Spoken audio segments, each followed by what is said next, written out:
Baiklah, Assalamualaikum warahmatullahi wabarakatuh. Perkenalkan, kami dari kelompok 13 akan mendi mendi eh, akan memaparkan hasil diskusi kami terkait uji Manwet ini. Sebelum itu, izinkan saya selaku moderator untuk memperkenalkan anggota saya. Yang pertama-tama, perkenalkan, saya Atina Salsabila selaku moderator dan pemapar materi. Selanjutnya,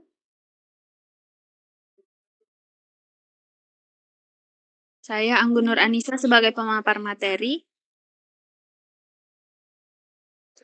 Saya Tarisa sebagai pemapar materi. Saya Amelia Saya Putra Muhammad Fan. Mandani sebagai pemapar materi. Saya Muhammad Fani Falevi sebagai pemapar materi.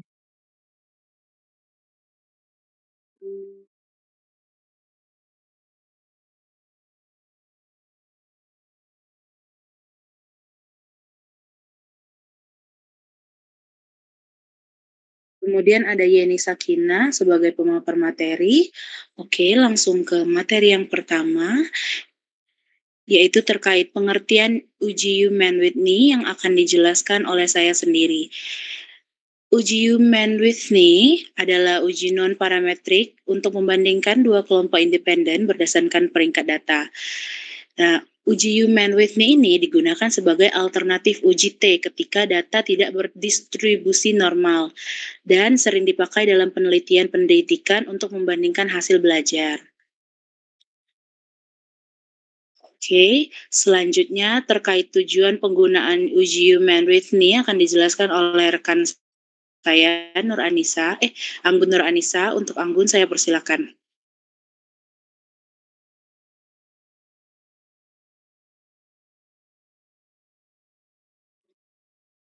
Baiklah, materi tujuan penggunaan uji Mann-Whitney. Uji Mann-Whitney U digunakan untuk mengetahui perbedaan persepsi antara responden laki-laki dan perempuan terhadap layanan customer relationship management atau CRM. Adapun tujuan penggunaannya yaitu untuk menguji perbedaan penilaian berdasarkan gender terhadap variabel CRM. Lalu untuk membuktikan secara statistik apakah jenis kelamin mempengaruhi persepsi terhadap layanan CRM. Selanjutnya menguji hipotesis 0 atau HO bahwa tidak terdapat perbedaan signifikan antar kelompok. Dan yang terakhir itu kegunaannya untuk memberikan dasar keputusan yang objek karena membandingkan dua kelompok independen berbasis data kuesioner.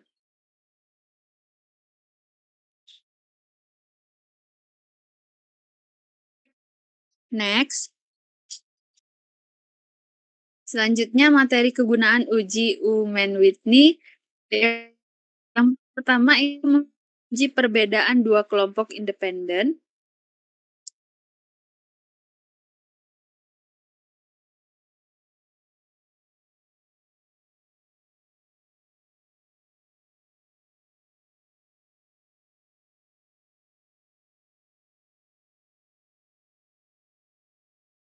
Nah, uji Mann-Whitney U ini digunakan untuk membandingkan hasil penilaian responden laki-laki dan perempuan terhadap variabel CRM tanpa mengharuskan data berdistribusi normal.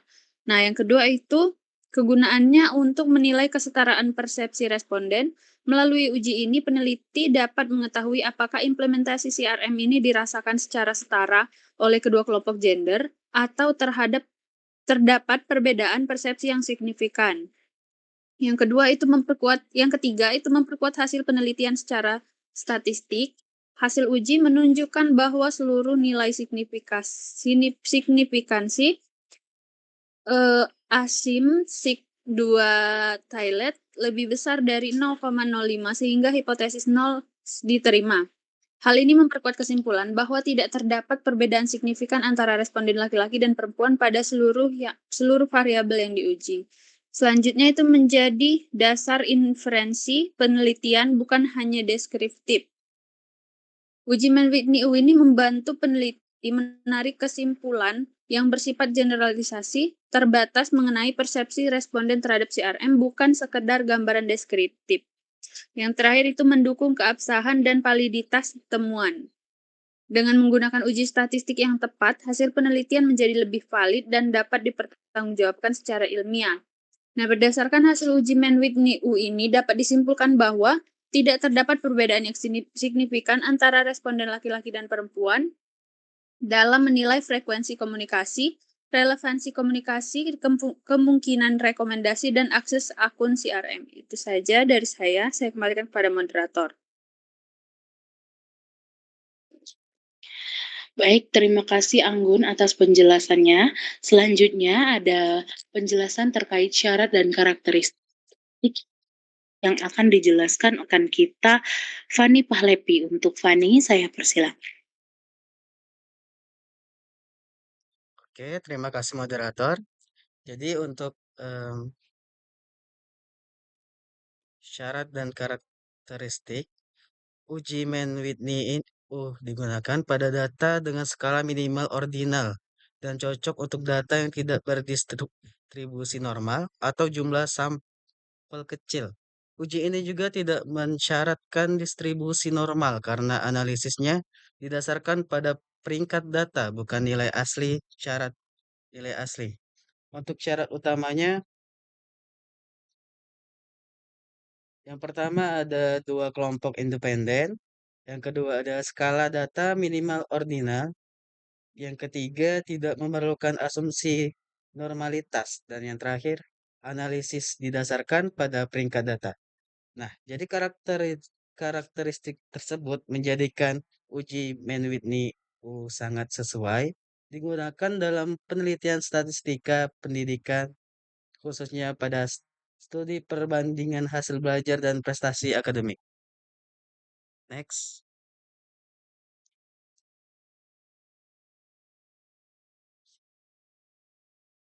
Kemudian yang hipotesis dalam uji Mann-Whitney, yang mana perumusan hipotesis menjadi dasar pengambilan keputusan statistik dalam uji Mann-Whitney yang bertujuan mengetahui ada atau tidaknya perbedaan distribusi data antara dua kelompok independen berdasarkan peringkat data.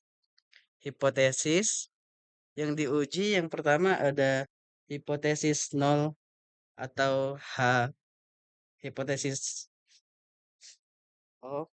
yang mana ini tidak terdapat perbedaan yang signifikan antara dua kelompok independen yang dibandingkan.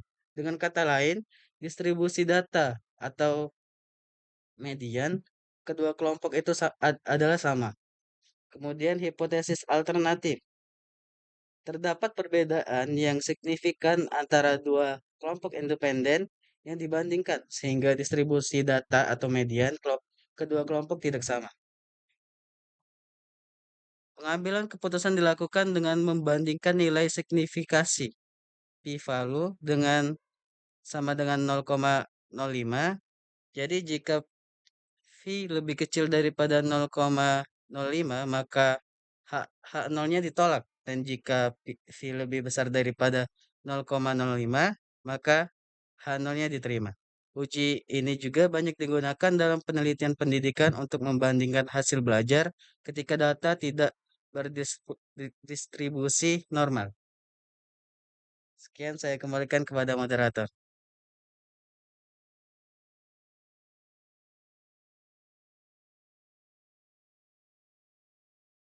Baik, terima kasih banyak Fani atas penjelasan terkait syarat dan karakteristik. Kemudian ada menjelaskan terkait hipotesis dalam uji Mann-Whitney. Ada materi terkait rumus uji Mann-Whitney dan langkah-langkah pelaksanaannya yang akan dijelaskan oleh rekan kita, Amelia. Untuk Amel, saya persilakan. Baiklah, terima kasih. Selanjutnya yaitu materi rumus Whitney. Whitney ini dilakukan dengan membandingkan peringkat data dari dua kelompok independen. Nah, adapun yang pertama yaitu rumus dari uji Mann-Whitney ini tadi, rumusnya yaitu U1 sama dengan N1 dikali N di dalam kurung N1 ditambah 1 tutup kurung per 2 dikurang R1.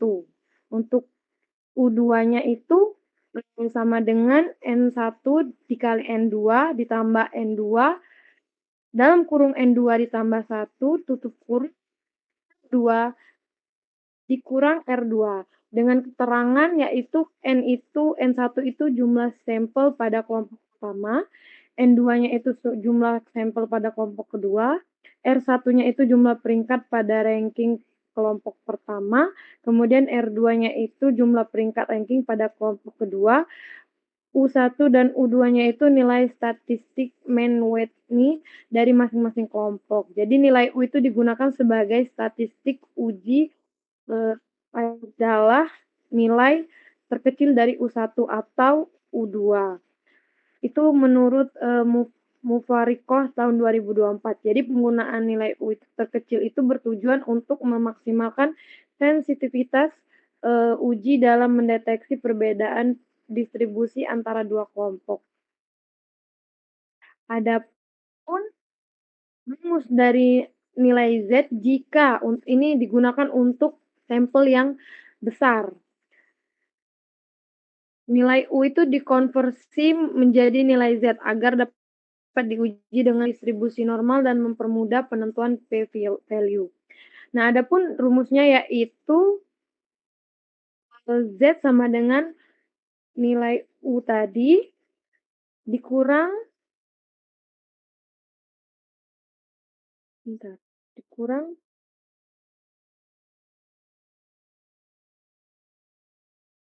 bentar ya, guys.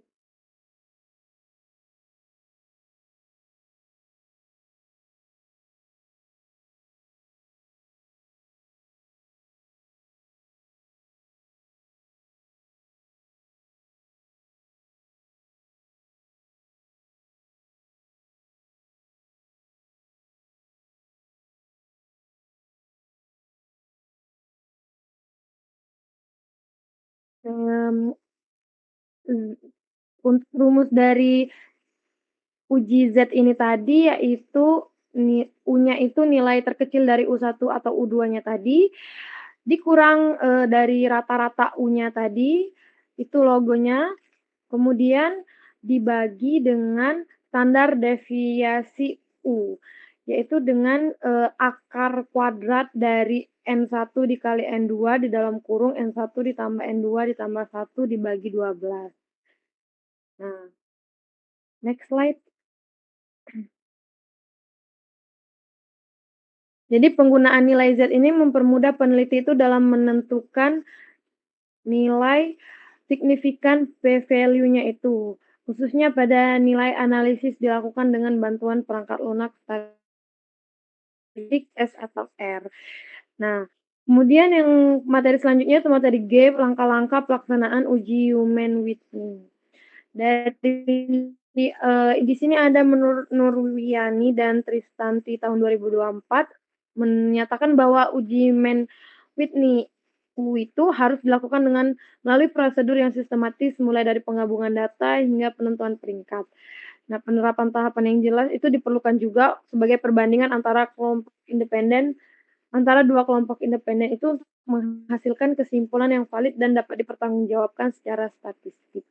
Langkah yang pertamanya itu kita harus menentukan hipotesis. Nah, kita harus merumuskan hipotesis 0 atau H0 dan hipotesis alternatif atau H1.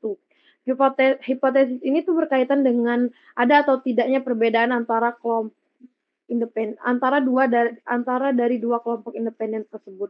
Kemudian langkah yang kedua yaitu kita harus menguji asumsi dasar. Nah, sebelum kita melakukan uji Mann-Whitney U itu peneliti itu perlu memastikan bahwa data memenuhi syarat uji, yaitu berasal dari dua kelompok independen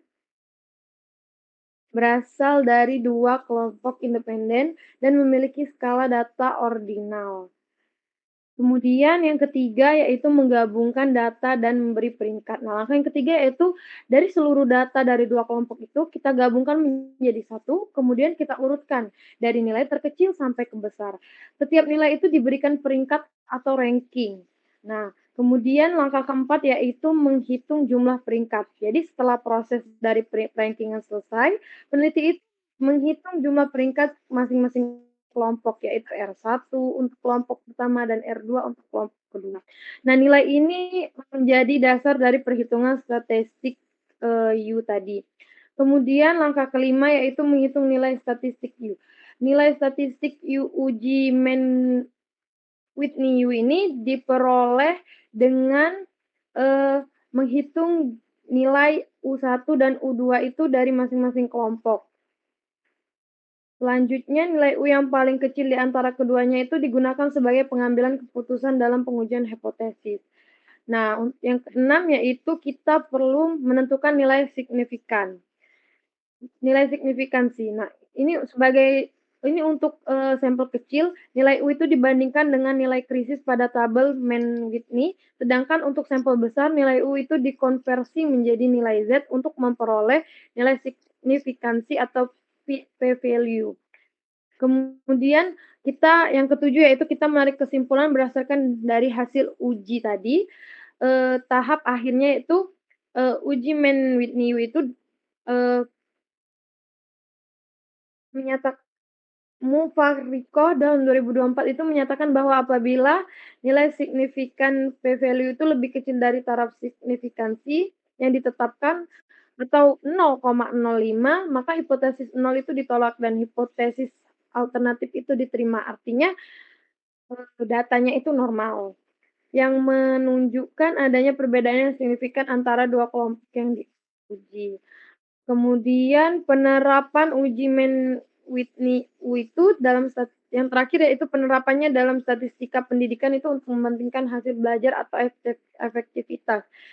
Nah, uji Mann-Whitney itu banyak digunakan untuk menilai perbedaan antara dua kelompok independen ketika data itu tidak memenuhi asumsi normalitas. Adapun ada 5 peneliti dalam 5 tahun ini menunjukkan bahwa berbagai penerapan uji ini dalam studi pendidikan. Yang pertama yaitu perbandingan prestasi akademik mahasiswa statistika 2025 yang dilakukan oleh Sepia dan kawan-kawan pada tahun 2024. Mereka menggunakan uji Mann-Whitney itu untuk menguji apakah terdapat perbedaan indeks prestasi atau IP antara mahasiswa program studi statistika angkatan 2024 dan 2023. Analisis ini menunjukkan bagaimana uji non-paramatik itu dapat digunakan sebagai alternatif ketika distribusi data itu tidak normal atau ukuran sampel itu berbeda antar kelompok. Itu saja yang bisa saya jelaskan. Saya kembalikan kepada moderator.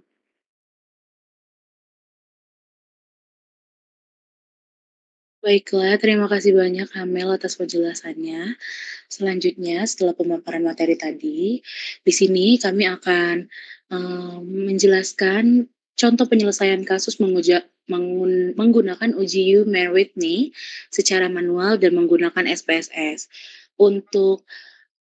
Karena ada 2 orang yang akan menjelaskan cara menggunakan uji U Mann-Whitney ini. Untuk yang pertama, saya persilakan Mbak Yeni untuk menjelaskan secara manual cara menggunakan uji U Mann-Whitney ini.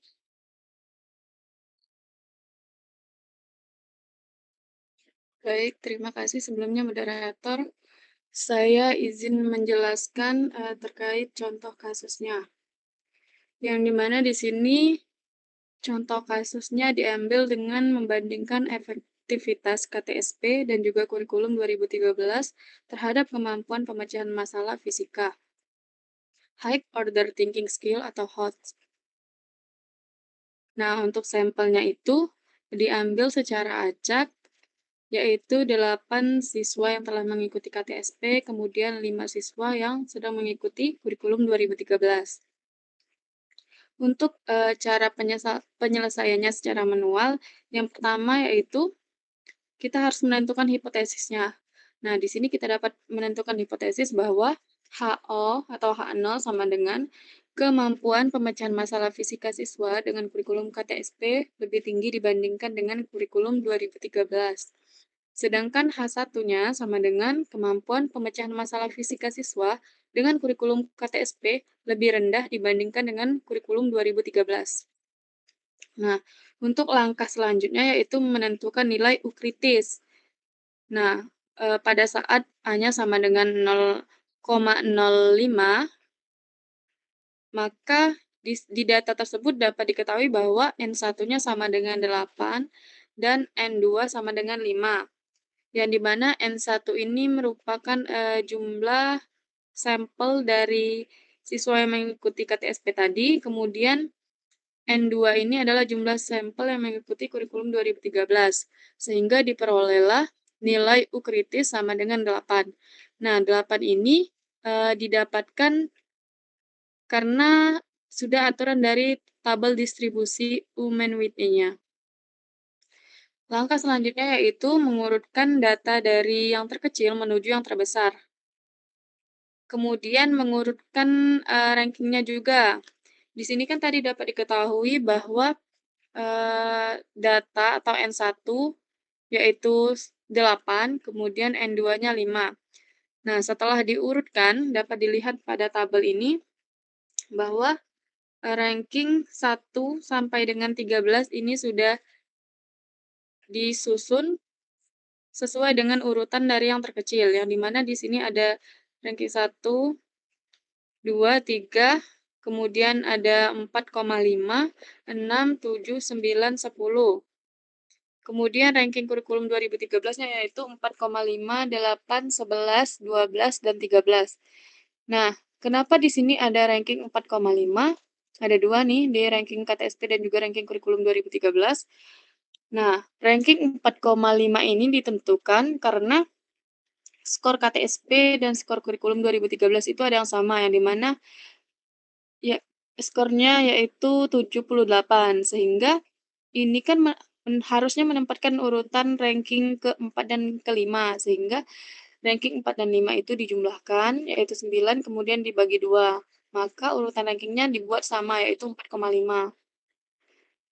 Lalu, setelah diurutkan rankingnya ini, dapat diketahui bahwa K1 atau jumlah dari ranking KTSP yaitu 42,5, sedangkan K2 jumlah dari ranking kurikulum 2013 yaitu 48,5. Oke, selanjutnya yaitu menentukan statistik U melalui rumus. Untuk rumusnya itu tadi sudah dijelaskan oleh rekan saya, Amel. Sehingga di sini kita tinggal memasukkan nilainya saja, yang dimana diketahui N1 sama dengan 8, kemudian N2-nya sama dengan 5. Untuk UKTSP atau U1 diperoleh hasil 33,5 setelah menggunakan rumus tadi. Kemudian untuk kurikulum 2013 atau U2-nya diperoleh hasil 6,5. Nah, maka dari itu nilai U ditentukan berdasarkan nilai terkecil dari rumus di atas. Tadi kan ada dua nih, nilai U1 dan nilai U2. Maka yang nilai terkecilnya yaitu nilai U2, sehingga di sini dapat ditentukan nilai U sama dengan 6,5.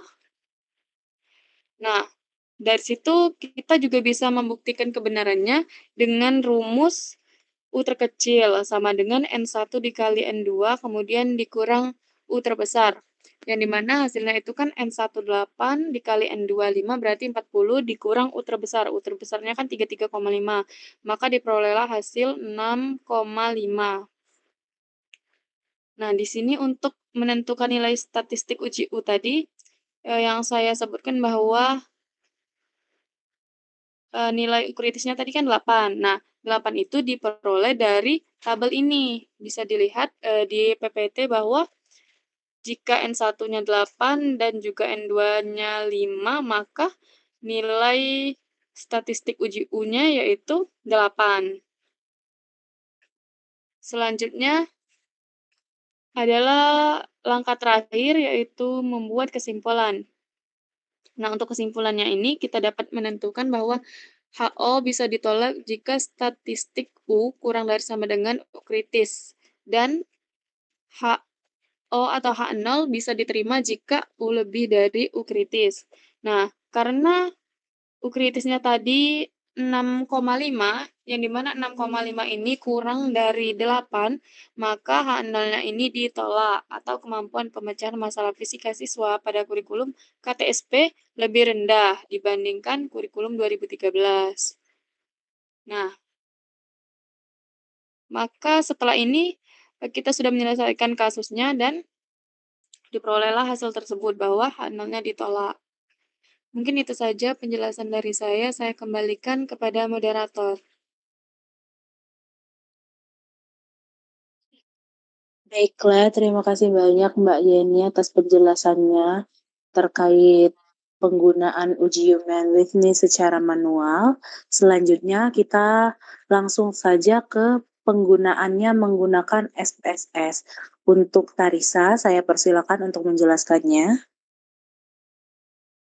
Baiklah, di sini saya akan menjelaskan menggunakan SPSS. Bentar, saya mau set screen dulu. Oke, sebentar saya matikan dulu ya.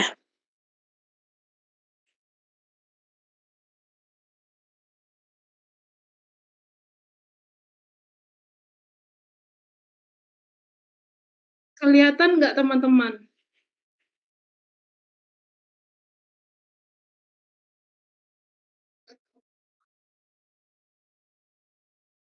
Udah kelihatan? Teman-teman semua kelihatan nggak? Kelihatan, Uni. Kelihatan. Oke, baik. Saya mulai. Pertama, itu input data ke dalam SPSS. Pada variabel view di bagian value dikategorikan dengan 1 sama dengan KTSP, 2 sama dengan kurikulum 2013. Skala ukurnya nominal untuk variabel kurikulum, skala ukurnya scale. Lakukan analisis, klik analisis non-parametric test, lalu klik legacy dialog, dan klik to independent sample. Nah, selanjutnya tuh masukkan variabel kurikulum ke kolom tes variabel, lalu masukkan variabel group ke kolom grouping variabel, klik define group, grup terkecilnya 1, grup terbesarnya 2. Klik continue, dan klik menu assign, pilih deskriptif, lalu continue. Selanjutnya pada jenis uji checkmate with new, klik OK. Nah, maka muncul outputnya pada tabel deskriptif, statistik muncul jumlah, rata-rata, standar deviasi, nilai minimum yaitu 70, dan nilai maksimum yaitu 100. Minimum 1 dan maksimumnya yang 100 tadi yaitu 2. Selanjutnya itu pada tabel rank muncul jumlah variabel KTSP, rata-rata ranking, dan jumlah total variabel KTSP, dan juga muncul jumlah variabel kurikulum 2013, rata-rata kurikulum, dan jumlah total variabel kurikulum. Maka pada tabel terakhir yaitu tabel uji statistik, terdapat nilai p-value pada baris man with me yaitu 6,5. Maka kesimpulannya adalah karena p-value 6,5 besar dari alfa yaitu 0,005 atau 5%, maka HO ditolak. Disimpulkan bahwa kemampuan pemecahan masalah fisika siswa pada kurikulum KTSP lebih rendah dibanding implementasi kurikulum 2013 lebih efektif meningkatkan HOT dalam pembelajaran fisika dari KTSP.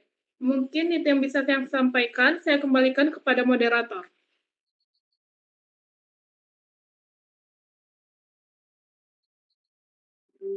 Baik, terima kasih banyak Uni atas penjelasannya.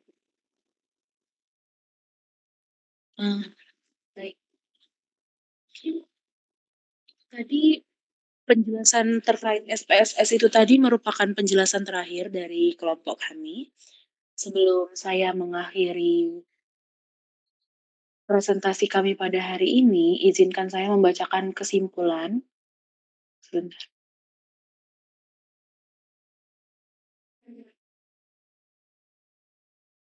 Oke.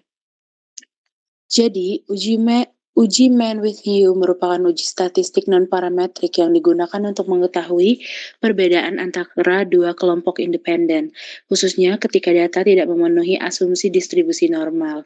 Uji ini didasarkan pada peringkat data, sehingga lebih fleksibel dan sesuai untuk data berskala ordinal atau data interval atau rasio yang tidak normal.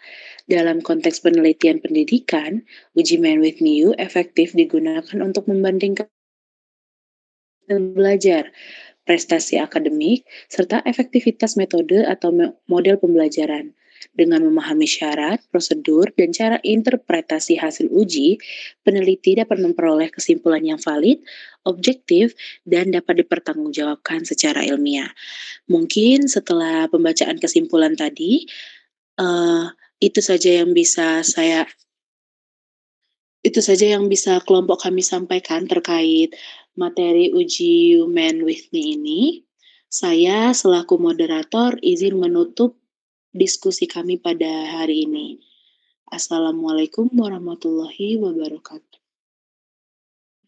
Waalaikumsalam warahmatullahi wabarakatuh. Waalaikumsalam warahmatullahi wabarakatuh. Waalaikumsalam warahmatullahi wabarakatuh. Sesda. Iya, sekalian. SS-nya pakai, kayaknya aku nggak bisa nge-SS-nya. Coba kalian aja guys yang SS.